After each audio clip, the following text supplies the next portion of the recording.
معزز سامعین اکرام، السلام علیکم ورحمۃ اللہ تعالی وبرکاتہ۔ الحمدللہ نحمدہ ونصلی علی رسولہ الکریم، اما بعد فاعوذ باللہ من الشیطان الرجیم، بسم اللہ الرحمن الرحیم۔ ان اللہ وملائکتہ یصلون علی النبی یا ایھا الذین آمنوا صلوا علیہ وسلموا تسلیما۔ اللہم صلی علی سیدنا شفیعنا نبینا مولانا محمد والکرم وبارک وسلم، صلوا علیہ صلاۃ و سلام علیک یا رسول اللہ صلی اللہ تعالی علیہ وسلم۔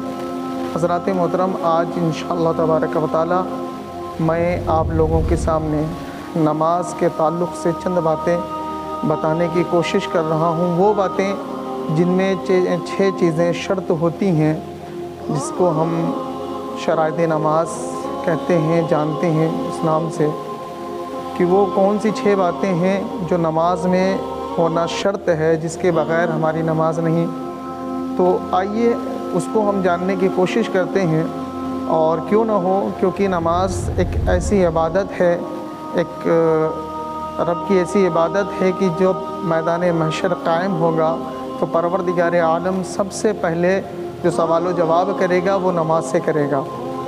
تو میرے عزیزوں، میرے دوستو، حدیث پاک میں آیا ہے کہ بچوں کو 7 سال کی عمر میں نماز کی عادت ڈالی جائے، نماز سکھائی جائے، نماز کے بارے میں بتایا جائے، اور جب بچے 10 سال کی عمر تک ہو جائیں، 10 سال کے ہو جائیں تو انہیں مار کر کے نماز کی تاکید کی جائے، نماز پڑھائی جائے۔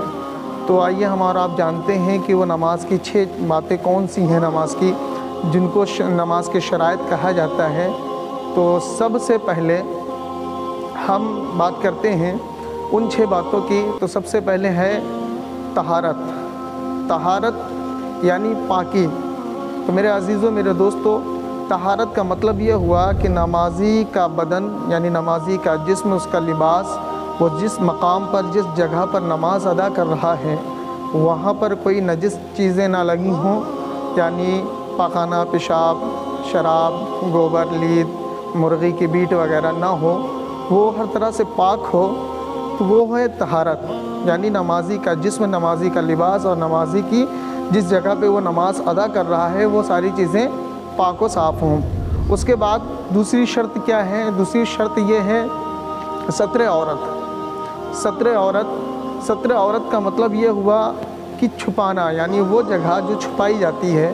تو مردوں کے لیے آیا ہے، حدیث پاک میں ہے مردوں کے لیے، جس کا مفہوم یہ ہے کہ مرد اپنے ناف سے لے کے گھٹنے تک، یہ مرد کا ستر عورت ہے۔ تو نماز میں یہ جگہ کو چھپانا، اپنے باڈی کے یہ پارٹس کو چھپانا شرط ہے، اس بغیر اس کے نماز نہیں ہوگی۔ تو مرد ناف سے لے کے گھٹنے تک اپنے اس باڈی کے پارٹس کو چھپائیں، جسم حصے کو چھپائیں، جو نماز میں شرط ہے۔ اور عورت کے لیے یہ آیا ہے کہ عورت کا سارا جسم ڈھکا ہوا ہو، سوائے منہ اور ہاتھ کی ہتھیلی اور پیر کے ٹخنے تک، یعنی پیر کے ٹخنے بھی ڈھکے ہونے چاہیے، ٹھیک ہے۔ عورت کا منہ، ہتھیلی اور پیر کا ٹخنا، یہ یہاں تک ڈھکا ہونا، یہ چیزیں کھلی ہوں، باقی پورے جسم ڈھکا ہونا چاہیے نماز میں، یہ شرط ہے نماز کی۔ تو پہلا ہم نے سماعت کیا طہارت، پھر ستر عورت، اس کے بعد ہے کیا؟ وقت، یعنی جس وقت میں جو نماز ادا کی جا رہی ہے اس وقت میں وہ نماز پڑھی جائے۔ مثلا جیسے فجر کا وقت ہے، تو فجر کا وقت کب سے کب تک ہے، یہ بڑی تفصیل لمبی گفتگو ہے، اس کے بارے میں انشاءاللہ بعد میں سمجھاؤں گا۔ فجر سے پھر ظہر، پھر عصر، پھر مغرب، پھر عشاء۔ تو جو وقت ہے، جس وقت میں اسی وقت کی نماز ادا کی جائے۔ فجر کا وقت ہے تو فجر کی نماز ادا کی جائے، ظہر کا وقت جب سے جب تک ہے تو ظہر کی نماز ادا کی جائے، عصر کا وقت جب سے جب تک ہے تو عصر کی، مغرب کی جب سے جب تک ہے تو مغرب کی، عشاء کی جب تک ہے تو عشاء کی۔ کیا ہو گیا؟ طہارت، ستر عورت، وقت۔ اس کے بعد کیا ہے؟ نیت۔ 3 شرطیں ہم نے بیان کر دی، اب چوتھی شرط کیا ہے؟ نیت۔ یعنی ہم جس نماز کو ادا کر رہے ہیں اس نماز کی نیت بھی ضروری ہے۔ مثلا ظہر کی نماز ادا کر رہے ہیں تو ظہر کی نیت، فجر کی ادا کر رہے ہیں تو فجر کی، عصر کی، مغرب۔ تو اس طرح سے جس وقت کی جو نماز ہم ادا کر رہے ہیں اس وقت کی نیت، یعنی دل میں ارادہ کر لیں کہ ہم اس وقت کی نماز پڑھ رہے ہیں۔ اگر یہ نمازیں نیت جو ہوتی ہے وہ دل کے پختہ ارادے کو کہتے ہیں، اور اس ارادے کے تحت ہم نماز کو ادا کریں گے۔ اس کے بعد کیا ہے، 4 شرطیں ہو گئیں، طہارت، ستر عورت، وقت، نیت۔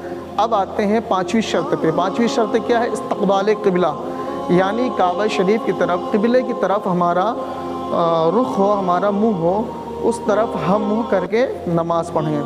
اب قبلے کے رخ سے ہٹ کر کے، قبلے کی سمت سے ہٹ کر کے ہم نماز اگر ادا کرتے ہیں تو گویا شرط نہیں پائی گئی، اور جب شرط نہیں پائی جائے گی تو ہماری نماز نہیں ہوگی۔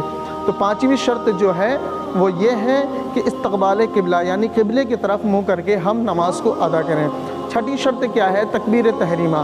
تکبیر تحریمہ اسے کہتے ہیں جو ہم ان ساری چیزوں کو، ان چیزوں کو عمل میں لا کر کے جب ہم نماز کے لیے کھڑے ہوتے ہیں اور لفظ اللہ اکبر کہتے ہوئے اپنے ہاتھوں کو کانوں تک لے جا کر کے نیت کو باندھتے ہیں، ہاتھوں کو باندھ لیتے ہیں، تو اسے کہتے ہیں تکبیر تحریمہ۔ تکبیر تحریمہ 6ٹھی شرط ہوئی۔ اس کے بعد ہم نماز میں داخل ہو گئے، یعنی نماز ہماری شروع ہو گئی۔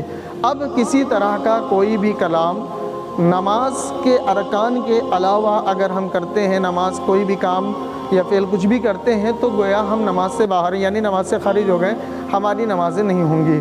تو تکبیر تحریمہ کے بعد جو بھی عمل ہمیں کرنا ہے وہ نماز کے ہی کرنے ہیں، اور اس میں کچھ چیزوں کی اجازت ہوتی ہے جسے ہم کر سکتے ہیں، بعض اوقات اس کی بھی ایک لمٹ ہے، لمٹ کے باہر نہیں۔ تو بہرحال یہاں پر میں شرائط بیان کر رہا تھا۔ تو شرط تکبیر تحریمہ یعنی نماز کا جو لفظ اللہ اکبر کہتے ہوئے ہم ہاتھوں کو اپنے ناف کے نیچے باندھتے ہیں، نیت باندھتے ہیں، وہ ہے تکبیر تحریمہ۔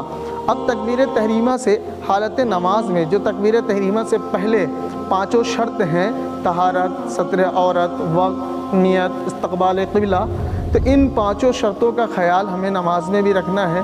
اگر یہ چیزیں جدا ہو گئیں تو گویا ہماری نماز نہیں ہوگی۔ تو میرے عزیزوں، میرے دوستوں، گزارش ہے کہ جب نماز پڑھنے کے لیے ہم حاضر ہوں نماز کے لیے، تو ان تمام شرائطوں کو ہم اپنے دھیان میں رکھیں اور اس پہ عمل پیرا ہونے کی کوشش کریں۔